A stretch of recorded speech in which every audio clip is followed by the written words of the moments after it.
The Prince Warriors and the Swords of Rima by Priscilla Shirer. Chapter 5, Impossibilities. Tannen, Evan shouted. How many of y'all thought it might be Tannen? I did, I have to confess. Tannen, Evan shouted, pointing to the sky where the big green dragon soared into view. Tannen gave the kids a wave with one huge wing while breathing a stream of blue fire at the black dragon, which responded with a blast of steam that doused the flames instantly. The two dragons collided in midair, teeth slashing and tails whipping, the sound like crashing trains. Fire and steam exploded around them, teeth flashed in the slanting sun, claws raked against dragon scales. The black dragon appeared invulnerable, its armored hide impervious to Tannen's fire or bite. Yet Tannen had never looked so fierce, so terrible. His nostrils flared. His red eyes glowed with fury. He somehow managed to dodge the black dragon's deadly spikes, dipping and weaving so fast the black dragon couldn't seem to hit him. Suddenly, as if changing tactics, the black dragon broke away and flew straight toward the kids, its mouth dropping open, spikes springing up on its head. The kids choked back screams as Tannen shot after it. The black dragon got within striking distance of the kids and began to whip its tail toward them, but before it could release a spike, Tannen clamped down on its forked tail, trapping it in his teeth. The black dragon screamed as Tannen flung it around and slammed it against the side of the mountain. The whole mountain seemed to shudder with the impact, an avalanche of rocks raining down on the kids' shields. The black dragon let out one more mangled roar as it began to fall, tumbling down the side of the mountain and disappearing into the deep valley below. "Go, Tannen," Brianna whispered, holding tight to Levi's sleeve. Tannen swung his head to the kids and let out a big "gorp," a combination greeting and burp, but there was little time for celebration, for in the next instant, another black dragon, this one even bigger than the first, flew into view from the side of the mountain. "Look out," shouted Ivy. Flicking its forked tail, the new dragon went straight for Tannen. The kids watched in horror as several spikes sailed through the air at warp speed, straight for their beloved friend. Tannen twisted around to avoid them, but there were too many. One of them pierced his neck. Tannen let out a plaintive yelp of pain as he was propelled backward, his wings floundering as he tried to stay in the air. He opened his mouth to throw a flame, but nothing came out. The spike had choked off his fire breath. The black dragon locked onto Tannen once more, closing in and launching more spikes. Tannen was too weakened to get away. Several spikes pierced his tail. "Oh, Tannen. Tannen," Brianna whispered, her hand flying to her mouth. "I can't watch." She turned her head away. Tannen pumped his wings desperately to stay in the air. Despite the spikes embedded in his neck and tail, the black dragon, sensing victory, went in for the kill. Tannen seemed to have given up, but just as the black dragon was upon him, Tannen summoned one last trembling bit of strength and whipped his tail around, slamming the embedded spikes into his opponent's wide open mouth. The black dragon let out a strangled scream. Then both of them fell into a spin, still connected by the spikes, and disappeared into the misty abyss. "Tannen!" Brianna screamed this time, the horror in her voice echoing in the now empty air. The rest of them were very quiet, hoping to hear Tannen's warbled greeting rise up from depths, announcing that he was all right. But there was nothing to hear except the sound of their own beating hearts. "Is he dead?" asked Ivy, her voice very small, as if she dreaded saying those words out loud. "He can't be dead," said Evan, sniffing. "He can't be." The kids were silent a long moment, gazing into the mist. Tannen did not return, nor did the other two dragons. All was very still. "The sun," said Manuel. He pointed to the sky where the sun was sinking fast. Tannen saved us, but we're still stuck here, said Brianna. The spikes, how are we going to get them out? We can't get them out, said Levi. I really wish Ruach had given us those swords, Evan grumbled. We need swords to cut through those spikes. How are we going to get around them? Get around them? Xavier got to his feet slowly and examined the spikes that blocked their path.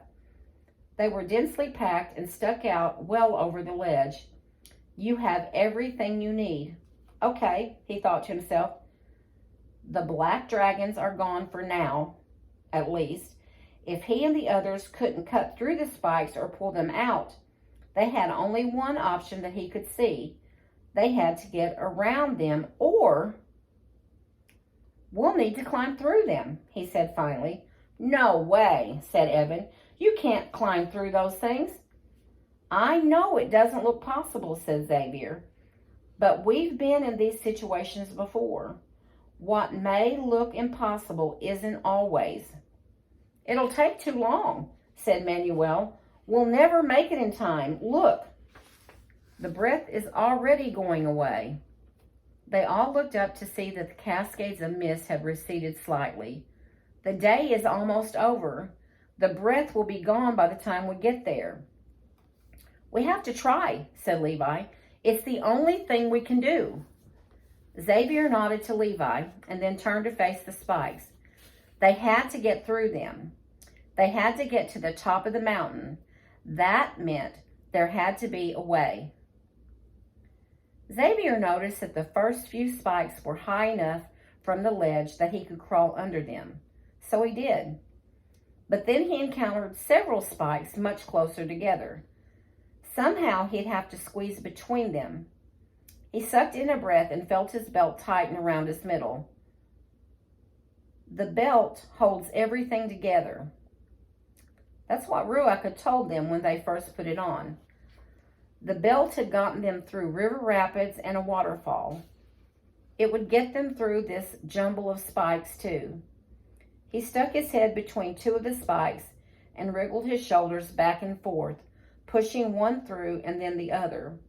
Once his arms were free, he grabbed onto another spike and pulled the rest of his body through inch by inch. He realized that although the spikes had looked impossibly dense from his vantage point on the ledge, once he was inside of them, there was more space than he had realized. You can do it, he called out to the kids. Just find a way through. Xavier's big, Evan said. If he can do it, we can do it. One by one, the others followed into the spikes, searching for an opening, a space big enough to crawl through. Xavier continued to shout at them to keep a good grip and not look down. The belt will tighten around you, he said. It will help you so you won't get stuck. Keep going, Xavier said to himself. Find a way. Sometimes he had to climb up, sometimes he had to crawl under. His body felt more nimble than usual, more flexible, like he could slide through a keyhole if he wanted. Was this because of the belt? He wasn't sure, but he was glad of it. Once Xavier had made it all the way through the spikes, he helped pull Levi through the remaining tight stretches. I feel like a pretzel, Levi gasped, as he finally popped out of the last cluster of spikes. The girls had an easier time since they were much smaller. Manuel got himself tangled up a couple of times, and Evan and Finn had to wait until he untangled himself and kept going. Finn had the hardest time because he was the biggest. Evan went before him, talking to him the whole time, encouraging him. You can do it, Finn. Just one more. See, it's not so bad. Kind of like a jungle gym where the bars are really close together. You can do it. A few times Finn was completely stuck, and it didn't look as though he would ever get through. But Evan kept talking to him, and the other kids soon joined in. Finn kept pushing and squeezing until inch by inch he was able to get himself through the spikes. When finally he tumbled out of the last tight spot onto the ledge, the others let out huge breaths of relief. I knew you could do it, Evan said, holding out his fist. Finn, tired and sore, did a fist bump with Evan and then dragged himself to his feet. What next? Manuel asked, looking a bit afraid to hear the answer. We've got to hurry, Xavier said. The sun had begun to redden. The air felt cooler. A brisk wind kicked up. It felt good at first, after the exertion of climbing through the spikes. Xavier started more quickly up the ledge. The others followed, limping and straining, but moving as fast as they could. But as they continued, the ledge grew narrower and narrower until they had to sidestep so as not to fall off. The sun dipped below the tip of the mountain. It was soon so dark they were unable to see more than one step on either side of the ledge. The wind turned icy, raising goose pimples on Xavier's skin. Yet despite the wind, he found it was actually getting harder to catch his breath. Soon the ledge was no wider than Xavier's foot. He suddenly wished he didn't have such big size 12 feet. His feet had grown so much in the past year that his mom constantly complained about him having to buy new sneakers for him all the time. Big feet were great for basketball, not so great for inching along a ledge a mile in the sky. He slid along carefully, cautioning the others. He could see almost nothing ahead. He was certain the ledge would eventually disappear altogether. Thankfully, his boots still felt sticky enough to give him a firm footing. "Everyone okay?" he called out. He leaned forward slightly, although he couldn't really see them at all. He heard grunts and yups in response. Satisfied that everyone was with him, he started to move again, sidestepping, pressing his back against the wall, until the wall wasn't there anymore. Oh my word, this is not a good place to stop. I'm not sure I'm going to be able to sleep tonight. But, whew,